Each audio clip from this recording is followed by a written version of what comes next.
தயவு செஞ்சு இங்கேயே இருங்க மாப்பிள்ள. சீக்கிரமே நல்ல காலம் பிறக்குன்னு எனக்கு நம்பிக்கை இருக்கு. சாரி மாமா, அது எனக்கு கொஞ்சம் கொஞ்சமா குறைஞ்சுக்கிட்டு வருது. அது இன்னும் குறையாம இருக்கணும்னா அதை பத்தி நினைக்காம இருக்கணும். அதை பத்தி நினைக்காம இருக்கணும்னா நான் உங்களை எல்லாம் விட்டு கொஞ்சம் தூரம் போய் தான் ஆகணும். ப்ளீஸ் மாமா, என் முடிவுல இருந்து என்னை மாத்த ட்ரை பண்ணாதீங்க மாமா. ப்ளீஸ் மாமா, நான் வரேன் மாமா. மாமா, உங்களை வீட்டுக்கிட்ட எங்கேயாவது டிராப் பண்ணிடுறேன். வாங்க வாங்க மாமா, வாங்க.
அதை தொடாத.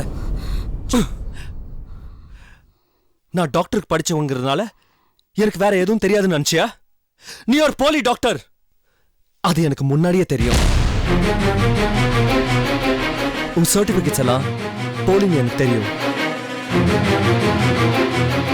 எப்படின்னு பாக்குறியா?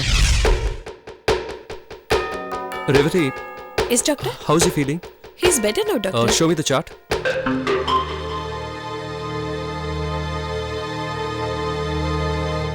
தூக்கம் நல்லா வருதா? Anyway, keep him under observation. Okay, doctor. Revati, Yes, doctor. அந்த பேஷண்ட் மணியோட டெஸ்ட் ரிப்போர்ட் ரெடி ஆயிடுச்சு. ரெடி பண்ணிட்டு இருக்கேன் டாக்டர். ஓகே, அது ரெடி ஆன உடனே அதை டாக்டர் கவிதா கிட்ட கொடுத்து கோ த்ரூ பண்ண சொல்லுங்க. அப்புறம் அந்த விமலாங்கிற பேஷண்ட் கொஞ்சம் இம்ப்ரூவ் ஆயிருக்காங்க. அவங்கள ரெகுலரா கவுன்சிலிங் கொடுக்க சொல்லுங்க. இப்போ டாக்டர் கவிதா ரவுண்ட்ஸ்ல தானே இருக்காங்க.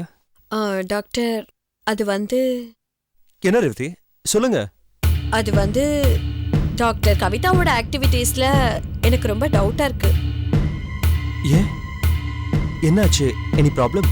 இல்ல டாக்டர், அவங்க உண்மையிலேயே டாக்டரானு தான் எனக்கு டவுட்டா இருக்கு.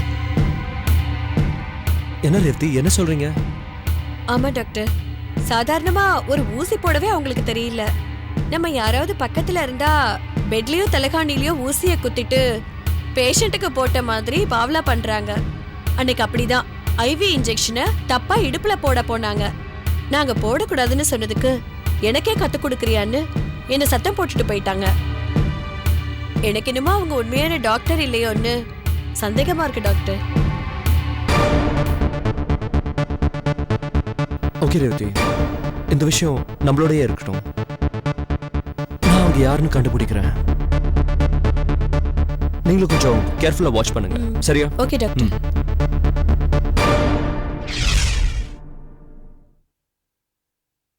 டெல்லியில நீ படிச்சதா சொன்ன காலேஜ்ல உன்னை பத்தி நான் விசாரிச்சேன். அந்த பேட்ச்ல உன் பேர்ல எந்த ஸ்டூடெண்ட்டும் கிடையாது. அது மட்டும் இல்ல, நீ எப்படி ட்ரீட்மெண்ட் பண்றேங்கிறத என் நர்ஸ் கிட்ட சொல்லி ரெகுலரா உன்னை அப்சர்வ் பண்ண சொன்னேன். ஒரு நாள் என் ரூம்ல ஃபேன் கரண்ட் விழுந்ததுக்கு கூட காரணம் நீதான்னு தெரிஞ்சுக்கிட்டேன். அப்போ அதை பத்தி நான் கேட்டிருந்தா நீ இல்லைன்னு சொல்லி மலைப்பிருப்ப. அதனாலதான் உன்னை பத்தி எதுவுமே தெரிஞ்ச மாதிரி நான் காட்டிக்கவே இல்லை. அன்னைக்கு ஒரு நாள் என்ன சொன்ன? உனக்கும் எனக்கும் தகாத ஒருவர் இருக்குன்னு மைதிலி சொன்னாலா? ஒரு நாள் மைதிலியை கூப்பிட்டு நானே அதை பத்தி கேட்டேன். அவ என்ன சொன்னா தெரியுமா? இத பாருங்க, அந்த பகவான் மேல சத்தியமா சொல்றேன், அன்னைக்கு நான் ஹாஸ்பிடலுக்கு வந்தது உண்மை. அந்த கவிதாங்கிற பொம்மனாட்டி கிட்ட பேசினது உண்மை.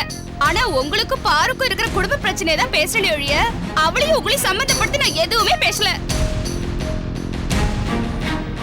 நீங்க பாருவோட க்ளோஸ் ஃப்ரெண்ட் தானே? ஆமா. உங்க ஃப்ரெண்டோட பர்சனல் பிரச்சனையை யாரோ மூணாவது மனுஷி கிட்ட விலவரியா பேசுவீங்களா? தப்புதான். என்ன பண்றது, நேக்கு நாக்குல ஜென்ம சனி. எந்த ஒரு விஷயமும் நாக்குல தங்கவே தங்காது. அது மட்டும் இல்ல, அந்த கடன்காரி என்ன பிரச்சனை சொல்லுங்க என்ன பிரச்சனை சொல்லுங்கன்னு என் வாயை புடுங்குனா நானும் உளறிட்டேன். அப்ப நீங்க வேற எதுவுமே பேசல? பாருங்க, பகவான் சத்தியமா சொல்றேன், உங்களையும் கவிதாவை நினைச்சு நான் எதுவுமே தப்பா பேசல. என்னத்துக்காக தேவையில்லாம புது கதையை கிளப்புறான்னு எனக்கு தெரியல. எதுக்கும் அவளண்டா கொஞ்சம் ஜாக்கிரதையாவே இருங்கோ. இந்த பாருங்க, நான் சொல்றதெல்லாம் நிஜம். இதுக்கு மேல நீங்க நம்பலனா அந்த பகவான் நேர்ல வந்துதான் பதில் சொல்லணும். நான் வரேன். You're a bloody cheat. இப்ப நீ என்ன சுட முயற்சி பண்ணப்போ எப்படி தப்பிச்சேன்னு பாக்குறியா? நான் தூங்குறேனா இல்லையான்னு நீ வந்து பார்த்துட்டு போனப்பவே எனக்கும் மேல சந்தேகம் வந்தது. அதனால்தான் சேஃப்டியா என் பெட்ல ஒரு பில்லோ வச்சு மூடிட்டு நான் மறைஞ்சு நின்னுட்டேன்.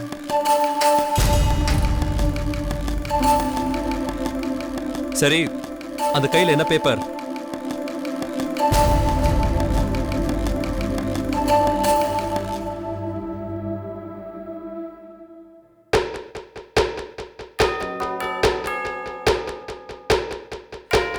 நான் தற்கொலை பண்ணிக்கிட்ட மாதிரி எழுதி என்கிட்ட அதை மறைச்சு கையெழுத்து வாங்கியிருக்கியா?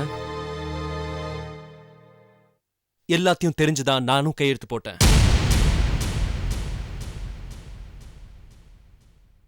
இப்ப சொல்லு, நீ யாரு? எதுக்காக இங்க வந்த?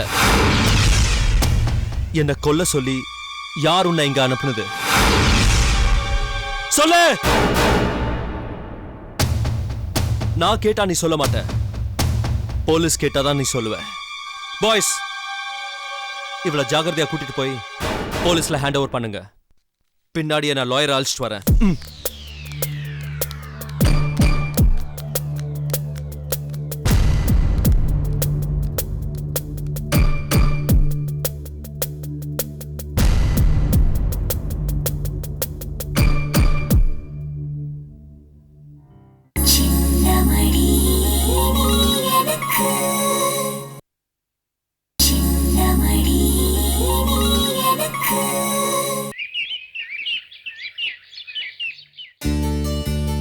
அம்மா, அம்மா.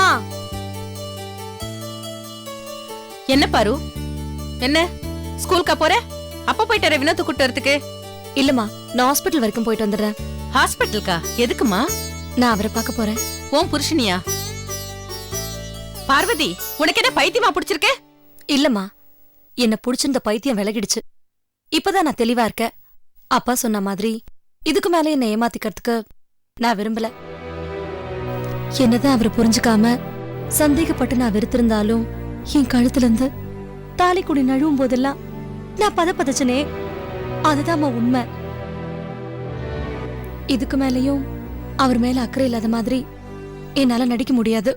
ஓஹோ, இப்ப ஹாஸ்பிட்டலுக்கு போய் மறுபடியும் அவரை இங்க கூட்டிட்டு வர போறியா? ஆமா, கூட்டிட்டு வரதான் போறேன். ஆனா வரதும் வராததும் அவரோட இஷ்டம்.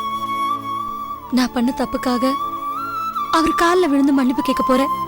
ஆரம்பத்துல இருந்தே அவரை நான் தப்பா தான் புரிஞ்சிட்டு இருந்தேன்.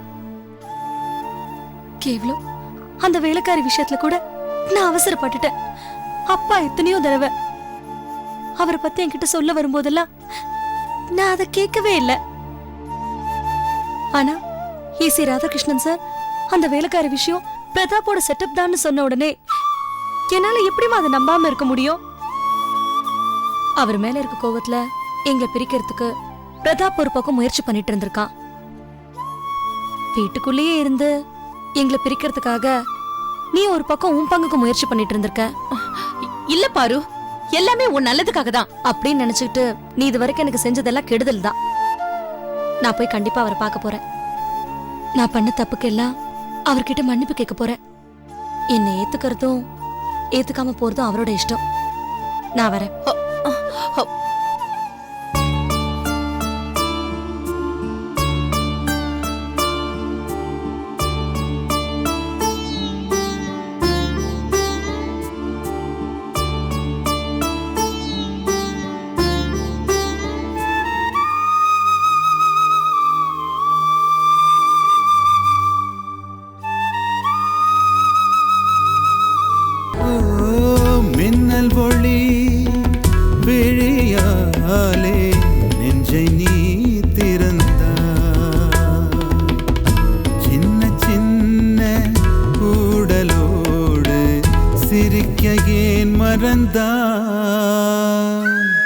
கண்ணில் நிறைந்த கன்னி தமிழே உள்ளம் கலங்காதே. கண்ணில் நிறைந்த கன்னி தமிழே உள்ளம் கலங்காதே. உன்னையல்லாமல் வேறு உறவும் என்னை சேராதே. காற்றும் நானும் காத்து கிடந்த தனிமை தீவினிலே